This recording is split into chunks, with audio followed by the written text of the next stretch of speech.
చూడండి 5వ వచనంలో, అయితే ఆ దాసుడు నేను యజమానుని నా భార్యను ఏం చేస్తున్నాడంటాడు? ప్రేమిస్తున్నాడు.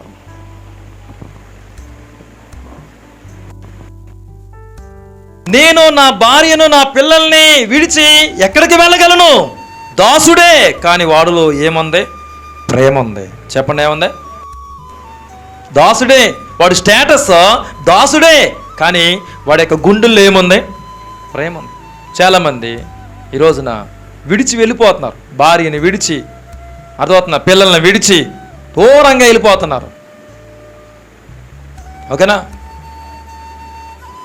ఎక్కడికి వెళ్తాను నేను నా భార్యను విడిచిపెట్టి? ఎక్కడికి వెళ్తాను నా పిల్లల్ని విడిచిపెట్టి? నా భార్య ఎక్కడ? నా పిల్లలు ఎక్కడ? నా కుటుంబం ఎక్కడ? నేను వాళ్ళతో హ్యాపీగా ఉంటాను, వాళ్ళు నేను చూసుకోవాల్సిన బాధ్యత నా మీద ఉంది అని అనుకునే పరిస్థితుల్లో ఈ రోజున కనబడతలే. భార్య బాధింపబడుతూ ఉంది, భర్త బాధింపబడుతూ ఉన్నాడు. కాబట్టి ప్రియమైన సహోదరులారా, ఫ్యామిలీ లైఫ్ని మనము, దేవుడిచ్చిన కుటుంబాన్ని మనము ప్రేమించాలి. నేను నా యజమానుని, నా భార్యను, నా పిల్లలను ఏం చేస్తున్నాను? ప్రేమించుచున్నాను. ప్రేమిస్తున్నారా? భర్త లేని వాళ్ళు ఏం చేయాలి? భార్యను, పిల్లలను ఏం చేయాలి? ప్రేమించాలి. భార్య లేని వాళ్ళు భర్తను, పిల్లలను ఏం చేయాలి? ప్రేమించాలి.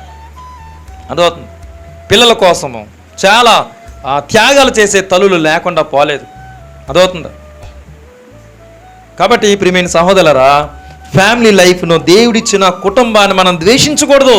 దేవుడిచ్చిన రిలేషన్స్ని మనము ద్వేషించకూడదు, అసహించుకోకూడదు, చిచ్చి అనుకోకూడదు. దేవుడు ఎందుకు ఇచ్చాడో కొన్ని రిలేషన్స్ని మనం ఏం చేయాలి? భరించాలి, కాపాడుకోవాలి, ఐక్యతను కాపాడుకోవాలి. అదవుతుందా? నువ్వు కుటుంబంలోకి వెళ్ళగానే ఆ ఇద్దరు అన్నదమ్ములు విడిపోకూడదు. అదవుతుందా? ఐక్యతను కలిగించాలి. ఐక్యతను కాపాడుకునేటి యందు శ్రద్ధ కలిగిన వ్యక్తిగా నువ్వు ఉండాలని దేవుడు కోరుతూ ఉన్నాడు. హల్లెలూయా. కాబట్టి ఎందుకు వాడు నిరంతరము దాసుడుగా ఉండిపోవడానికి కోరుకున్నాడు? భార్యా పిల్లల నిమిత్తము. చెప్పండి, భార్యా పిల్లల నిమిత్తం. ఒకవేళ వాడు భార్య ఉన్నా పిల్లలు ఉన్నా వీడు వెళ్ళిపోయాడంటే ఈ దాసు నేమనాలి? అరే,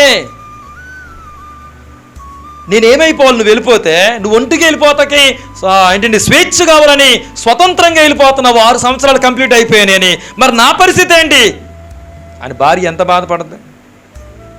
కాబట్టి దాసీలకి దేవుడు ఏమిస్తున్నాడు? ఆజ్ఞలు ఇస్తూ ఉన్నాడు. హల్లెలూయా. యజమానులకి ఆజ్ఞలు ఇస్తూ